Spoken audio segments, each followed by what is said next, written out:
Everybody needs a resume or CV, and there are some classic do's and don'ts. There are.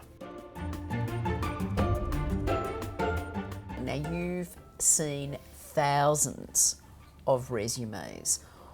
Let's start with what makes you want to just throw them aside or just immediately not consider them as a really good one. I think the first thing is actually the length of the CV. If I pick up a CV and it's 10 or 11 pages long, I probably immediately put it aside because it tells me that the person doesn't have the capacity to summarise what they've done. So length is one. The first page is really important, and people who haven't used the first page effectively, for example, they've listed the 25 software packages which they know, is probably going to have me put that aside as well. The CV which doesn't, in its opening paragraph, tell me a bit of a story about that individual is likely to be set aside because it's likely to be too bland and generic. There's certainly three of the first things that come to mind as to bad ones.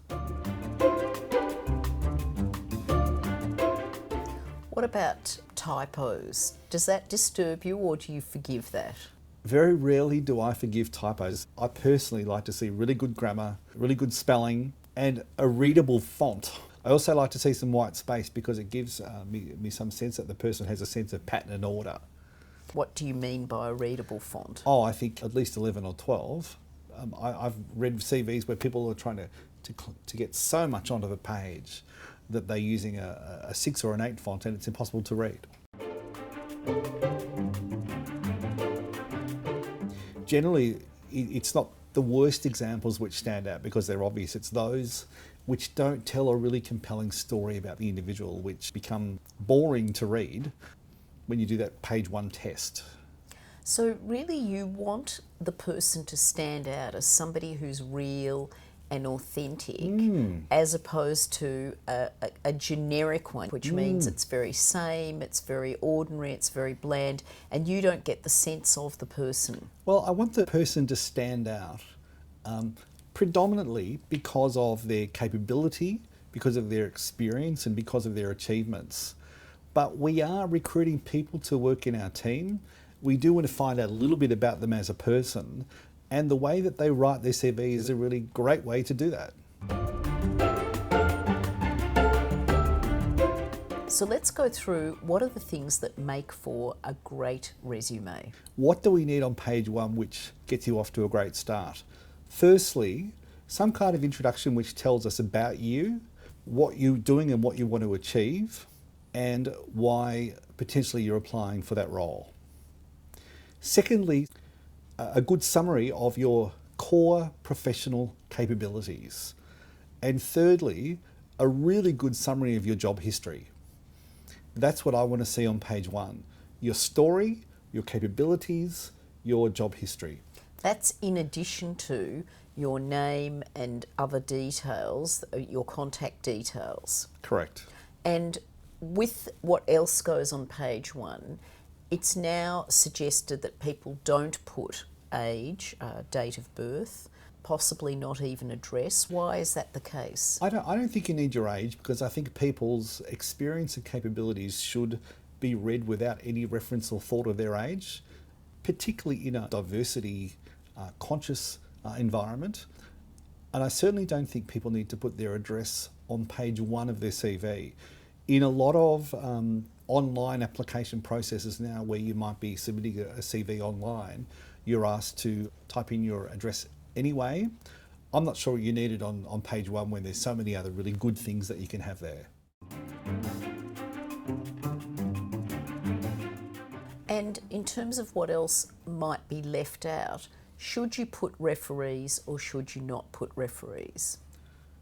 My advice is to put a reference to your referees on the last page of your CV which says referees available upon request. So why should we perhaps say they're available but not list them? A CV is typically provided as a first step in the marketing process. It doesn't mean you're going to get an interview. It certainly doesn't mean you've got the job. So to be putting referees forward at that point strikes me as being premature. And if you do include referees, because sometimes you're asked to include referees, What's the critical thing you must do when you put somebody's name and phone number or email?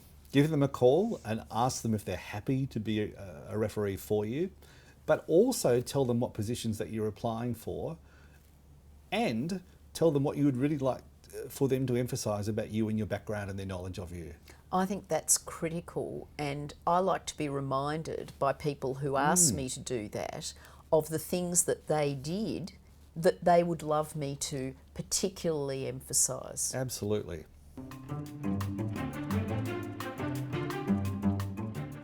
So back to page 1, Sure. and it's very interesting because in America they actually only want one page. So that first page is very critical, and more senior people might have 2 pages.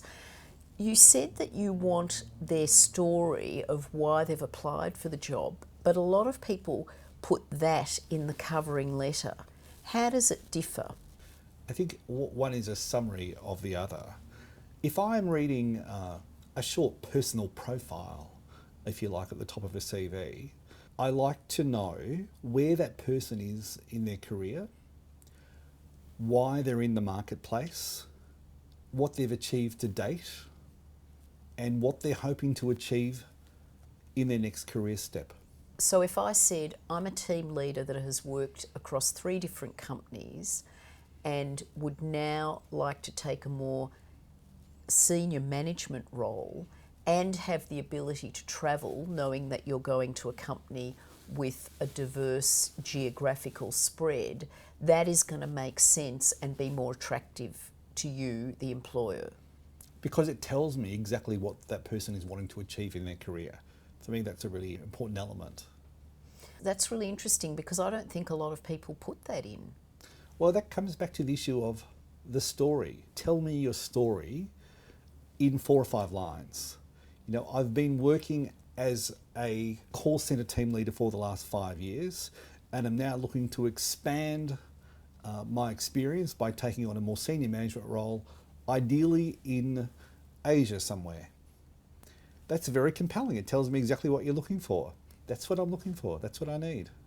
So the pitch in the resume is that tight summary, but in the covering letter, you could say more and tailor it more to the organisation.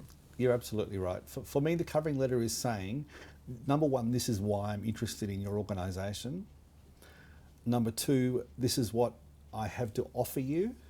And number 3, a really good tight summary of your achievements that are particularly relevant to the role that's been advertised or that you're going for. For me, the covering letter is actually the most important because logically, it's the document that the recruiter reads first. They would typically read the covering letter before the CV. So I have to have a really great covering letter that's short and succinct and compelling to get the reader to the first page of the CV.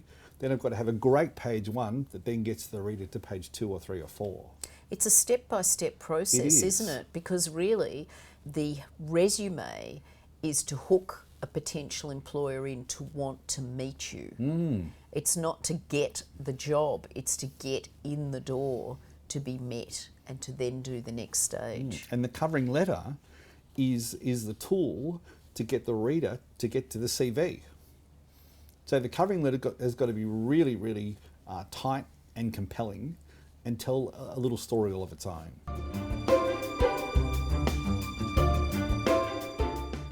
If we go into detail about what a person has done, or even in the short form, you have some fabulous advice about the kind of verbs to use.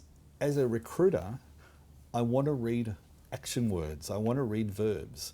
I want to read that people have initiated activities, served customers, analysed problems or resolved issues. So it's really, really important to use verbs and action words to describe what you've achieved over time. You really zoom in on a resume where somebody's done some problem solving or some innovations. I love seeing people who've done continuous improvement. For example, the person who has analysed customer complaints and developed a new policy about how to treat customers as a result. That's showing that they've made an improvement to the business. or the person who has worked with team members to come up and develop a new set of team guidelines. People who can show that they've been really involved in improving the way that the business operates are a standout for me. So if I said to you, I created a totally new approach to safety checklists that have now been implemented across 4,000 staff. That's very compelling.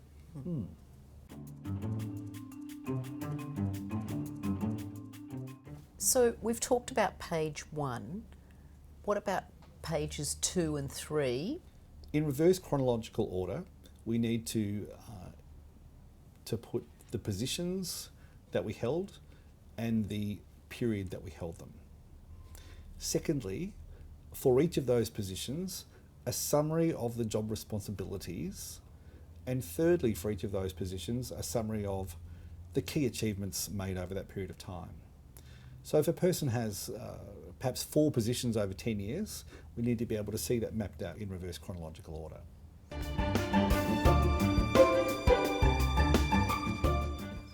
In terms of qualifications, how much should you list apart from degrees? I think it's a matter of judgment and depends what stage of your career that you're in. If you're a senior executive who's had 25 years work experience, I'm not sure that the reader needs to know what high school you went to. However, if you're a graduate who's entering the workforce for the first time, where you might have actually done some things at high school that are significant in terms of your application, then that's important. So it's a matter of judgment and depends upon probably the age, maturity and experience of the candidate.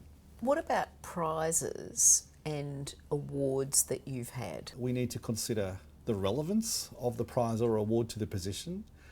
And secondly, we need to think of the currency of the prize or award. People who received prizes 15 years ago for something probably don't need to have them on page 1, but they might think of having them in a community section on the back page. If, on the other hand, a person received an award, top HR leader for the year, only the year before, then I think that's worthy of being on the front page. So again, it requires a judgment call about relevance and currency. So what is going to be relevant in today's market is other languages, skills with particular software, and particular experience in countries or on projects. I really like the idea of a family and community section, probably not on the front page, but on page 3 or 4 of a CV, that tells me a little bit about your family perhaps, about your community interests, about any not-for-profit activities or volunteering activities that you might have done, which really helped me to understand you as a whole person.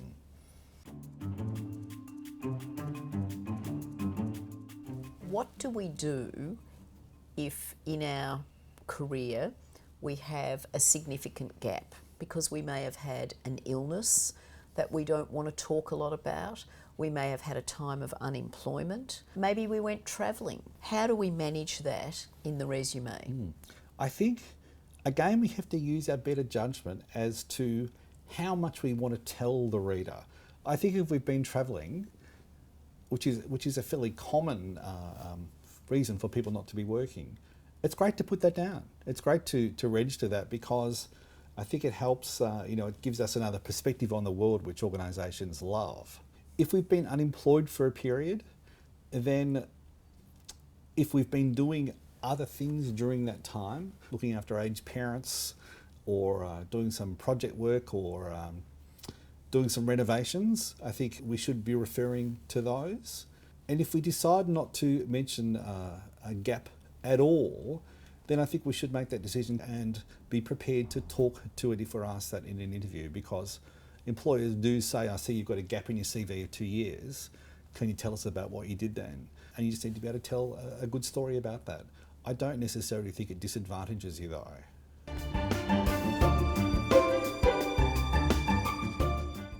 You've said that a resume really should be a person's career story. How do you balance up being humble but yet putting yourself forward and not being seen as egotistical? Give a copy of your CV to 2 or 3 people that you trust. Ask them whether in their mind, number one, it tells your story, and number two, as to whether you're going overboard or not adequately emphasising certain things about your career, and they'll quickly tell you.